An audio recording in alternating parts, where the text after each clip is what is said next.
Hello दोस्तों, आप देख रहे हैं Prakash sir Hindi YouTube channel. इस वीडियो में हम BA, BSc, BCom, MA, MSc, MCom की परीक्षा में लिखने का बेस्ट तरीका क्या हो सकता है, इस पर चर्चा करेंगे। कुछ टिप्स मैं आपको बताऊंगा, उन टिप्स को आप अवश्य ही देखें, सुने और ध्यान में रखें। और ध्यान में रखते हुए हमें कॉलेज की परीक्षा देनी चाहिए। एग्जाम में कैसे लिखना चाहिए, टॉपर्स कैसे लिखते हैं, बहुत ही अच्छा पॉइंट है कि जो कॉलेज में टॉप करते हैं वो किस प्रकार से क्या एग्जाम में लिखते हैं। तो दोस्तों, हम इस बिंदु के ऊपर बहुत ही अच्छी तरीके से चर्चा करेंगे कि टॉपर्स कैसे लिखते हैं। हम भी उसी प्रकार से लिखें, उन्हीं टिप्स को फॉलो करें तो अवश्य ही हमारे भी एग्जाम में बहुत ही अच्छे मार्क्स आ सकते हैं। तो वीडियो को आप अंत तक अवश्य देखें और कॉलेज के जो भी स्टूडेंट्स हैं उनके पास वीडियो को टेलीग्राम, व्हाट्सएप, फेसबुक के माध्यम से अवश्य ही सेंड करें। दोस्तों, चैनल पर नए तो चैनल को सब्सक्राइब अवश्य कर लें, बेल आइकन प्रेस कर ऑल पर क्लिक कर लें। अब आगे हम चर्चा करने वाले हैं कुछ जो बिंदु हैं, जैसे कॉपी लिखने का सबसे बेहतरीन तरीका क्या हो सकता है, उसको हम इस वीडियो में जानेंगे। कम लिखने पर भी अच्छे नंबर कैसे पाए जा सकते हैं, उसके ऊपर भी हम चर्चा करेंगे। उसके लिए कौन कौन सी क्या टिप्स हैं उन पर चर्चा करेंगे। और किसी प्रश्न का आंसर नहीं आ रहा है तो हमें उस स्थिति में क्या करना चाहिए, उसके ऊपर भी हम बात करेंगे। तो दोस्तों, सबसे पहले हम इस वीडियो की टिप्स है जिसको हम समझेंगे, पढ़ेंगे। फर्स्ट टिप्स है कि पेपर को ध्यानपूर्वक पढ़ना चाहिए। जो पेपर हमारे हाथ में आता है, सबसे पहले हमें पेपर को ध्यानपूर्वक पढ़ना चाहिए। ऐसा नहीं कि पेपर ले लिया और तुरंत ही हम लिखने में लग गए, नहीं, बहुत ही ध्यानपूर्वक हमें पेपर को पढ़ना चाहिए। सेकंड बात है जो महत्वपूर्ण है कि सबसे पहले वही प्रश्न करें जिसका आंसर आपको अच्छे से आता हो। यानी सबसे पहले प्रश्न आपको उसी को करना है, उसी प्रश्न को करना है जिसका आंसर आपको बहुत अच्छी तरीके से आता है। क्योंकि यदि आप उस क्वेश्चन को करेंगे जिसका आंसर आपको आता है तो उस आंसर से एग्जाम की को भी जांच करने वाला जो भी टीचर है उसके ऊपर सकारात्मक प्रभाव पड़ता है। तो आप उसी प्रश्न को करें जो आपको अच्छे से आता है। उसी फिर आगे जो भी क्वेश्चन करना है आपको, जैसे जैसे अच्छी क्वेश्चन का आंसर आ रहा है, क्वेश्चन का अच्छा आंसर आ रहा है, उसी क्वेश्चन को आप इसी प्रकार से आगे करते जाएं। नेक्स्ट हम चर्चा करते हैं, थर्ड है कि जो भी पर्सन सोल्व करे उसका क्वेश्चन नंबर बिल्कुल ध्यान से लिखना चाहिए। जिस भी क्वेश्चन को हम सोल्व कर रहे हैं तो हमारी आंसर शीट है उसमें उसका जो क्रमांक संख्या है उसको ध्यानपूर्वक लिखना चाहिए। क्वेश्चन पेपर के अंदर भी उसको रिमार्क करना चाहिए, निशान लगाने चाहिए, ताकि हम उस पर्सन को रिपीट ना कर सके और किसी पर्सन को हम छोड़ ना पाए।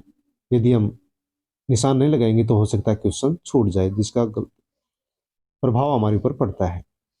फोर्थ है, आंसर शीट को साफ सुथरा रखना चाहिए। किसी प्रकार से ज़्यादा काटा पीटी नहीं करनी चाहिए। जैसे कि मान लो हम लिख रहे हैं, बिल्कुल शब्द लिख रहे हैं और बिल्कुल शब्द हमारे लिखे और गलत लिखा गया तो वहां पर हमें उस केवल इस प्रकार से एक लाइन खींच दिया और गलत हो गया। ये नहीं कि बहुत से विद्यार्थी होते हैं उसको रंगीन कर देते हैं तो वो हमारे जो पेज होता है कॉपी का उसके अंदर स्पष्ट रूप से दिखाई देता है कि इस यहाँ पर किसी शब्द को काटा गया है। तो इस प्रकार से हमें रंगना नहीं चाहिए, बल्कि उसको केवल लाइन खींच करके इस प्रकार से कट कर देना चाहिए कि शब्द गलत है। तो आंसर शीट को साफ सुथरा रखना चाहिए, किसी प्रकार से रंगना नहीं चाहिए। फिफ्थ टिप्स है, लॉन्ग आंसर को पॉइंट वाइज लिखें।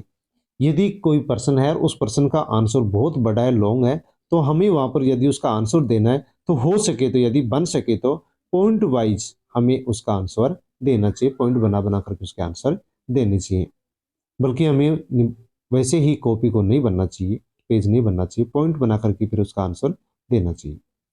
नेक्स्ट हम चर्चा करेंगे सिक्स टिप्स पर। जहां भी पॉसिबल हो एग्जाम्पल का यूज करें।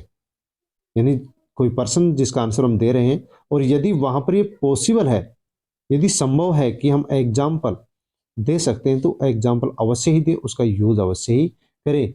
एग्जाम्पल यूज करने से, प्रयोग करने से, एग्जाम्पल देने से, लिखने से जो कॉपी जांच करने वाला टीचर है उसके ऊपर प्रभाव पड़ता है और हमें अच्छे मार्क्स देता है। साथ ही टिप्स है कि साथ ही टिप्स है कि पैराग्राफ का यूज करना चाहिए। हम आंसर लिख रहे हैं किसी प्रश्न का और वो आंसर बड़ा है तो वहां पर पॉइंट वाइज तो लिखना ही चाहिए, लेकिन वहां पर पैराग्राफ का भी प्रयोग करना चाहिए। जैसे मान लो हमने 4-5 लाइन लिख दी, उसके बाद में फिर दूसरा पैराग्राफ शुरू कर दिया हमने, 4-5 लाइन फिर लिखी, फिर हमने दूसरा पैराग्राफ शुरू कर दिया। इस प्रकार से हमें पैराग्राफ बनाते हुए आंसर देना चाहिए, उसका सकारात्मक प्रभाव पड़ता है। 8वीं टिप्स है बहुत ज़्यादा लिखने से बचें। जितनी क्वेश्चन की शब्द सीमा है, यानी जो पर्सन जितने शब्द सीमा के अंदर आंसर मांग रहा है या लिखा हुआ है उसी के अनुसार हमें आंसर देना चाहिए। 2 नंबर का क्वेश्चन है, 3 नंबर का क्वेश्चन है, 4 नंबर का क्वेश्चन है, 5 नंबर का क्वेश्चन है, 10 नंबर का क्वेश्चन है, 20 नंबर का क्वेश्चन है, तो जितना नंबर का क्वेश्चन है उसी के अनुसार वहाँ पर शब्द सीमा लिखी होती है, पेपर में गाइडलाइन दी जाती है, उसको ध्यानपूर्वक पढ़े और जितने मार्क्स का है उसी के अनुसार जितने शब्दों में उसका आंसर मांग रहा है उतने ही शब्दों में हमें आंसर देने की कोशिश करनी चाहिए। यदि हमसे 50 शब्दों के अंदर आंसर मांग रहा है तो हमें 5 लाइन उसकी कम से कम लिखनी चाहिए, ज़्यादा नहीं लिखना चाहिए कि 50 शब्द हमसे मांग लिया और हम 2 पेज भर रहे हैं, तो वहाँ पर हमें नुकसान होता है, लिखना अच्छा नहीं होता है।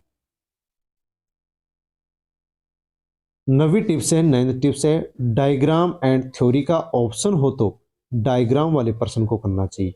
यदि मान लो एक पर्सन है अथवा के अंदर दूसरा पर्सन है, दोनों में से एक क्वेश्चन हमें करना है, तो वहाँ पर उस क्वेश्चन का हमें चयन करना चाहिए। यदि उनमें से एक क्वेश्चन तो है डायग्राम का और दूसरा है थ्योरी का, तो हमें वहाँ पर जो डायग्राम वाला क्वेश्चन है उसका चयन करना चाहिए, उसका आंसर देना चाहिए। थ्योरी वाले का आंसर हमें नहीं देना चाहिए, क्योंकि डायग्राम यदि बना करके हम आंसर देते हैं तो वहाँ पर अच्छे मार्क्स हमें प्राप्त होते हैं। 10 टिप्स है थ्योरेटिकल एंड न्यूमेरिकल अंकित में न्यूमेरिकल वाले पर्सन को चुने। दोस्तों अथवा वाले क्वेश्चन आते हैं, एक क्वेश्चन है थ्योरेटिकल वाला, दूसरा क्वेश्चन है न्यूमेरिकल वाला, तो वहाँ पर हमें ध्यान रखना चाहिए कि वहाँ पर हमें न्यूमेरिकल वाला जो क्वेश्चन है उसको करना चाहिए, थ्योरेटिकल वाले पर्सन को हमें नहीं करना चाहिए, क्योंकि न्यूमेरिकल जो क्वेश्चन पे आंसर होता है वो एकदम सटीक होता है। यदि हमें आता है तो एकदम सही होगा, गलत नहीं होगा, तो वहाँ पर हमें अच्छे अंक प्राप्त होते हैं। 11वीं टिप्स है हैंड राइटिंग का विशेष ध्यान रखें, तो हमारा जो लेख है वो भी अच्छा होना चाहिए, साफ सुथरा लिखना चाहिए, अच्छा पेन हमारे पास होना चाहिए। एग्जाम के लिए सबसे अच्छा पेन होता है रिनोल्ड पेन, उसका यूज करना चाहिए। 12वीं टिप्स है टाइम मैनेजमेंट का ध्यान रखें। दोस्तों जितना घंटे का पेपर होता है, जितना टाइम का पेपर होता है उसका ध्यान रखते हुए और हमें शब्द सीमा का ध्यान रखते हुए पेपर को मैनेजमेंट करना चाहिए। ये ना हो कि हम लिखते रहे और हमारे 2 क्वेश्चन लास्ट में छूट गए, इससे नुकसान हमारे होता है, तो हमें टाइम मैनेजमेंट का ध्यान रखते हुए पेपर को हल करना चाहिए।